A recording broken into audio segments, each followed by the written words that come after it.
Yani ev konferans xwe pêwîstik pê hebû gog divê wextê de divê demê darkeve. Taybet rewşa Sûriyê gog têr derbas dibe, rewşa hestiyarî gog têr derbas dibe, rewşa alozî gog têr derbas dibe.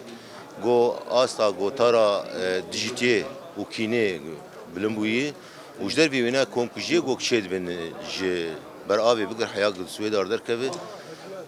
Evana giş pêwîst bûn got yani helwestek derkeve ji Bakurê Jilatê Sûriyê derbarî yani van tehdiyatê got hene bi giştî ye. Nirîna wê di Sûriya pêşerojê de çi ye? A van pêkhata. Ev pêkhat çi dixwazin ji Sûriya pêşerojê re?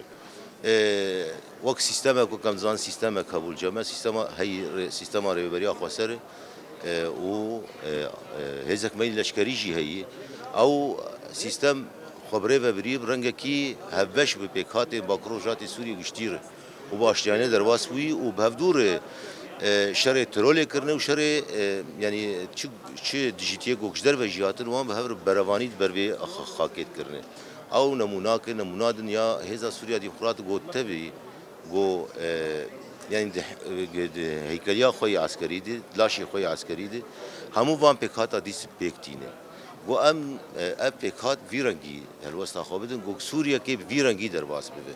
Rengekî got pêkhata hemû hemêz bike di hundirê xwe de ji bo wê jî tê xwestin yanî. Wekî got bê xwestin ji Sûriyê got a pêşerojê got ev çalakiyê got hene temametî lêvegerek tê çêbibe. Yani eger em bêjin civaka a netewiya got Sûrî a diyaloga netewiya Sûrî got çêbû lêvegerek tê çêbibe.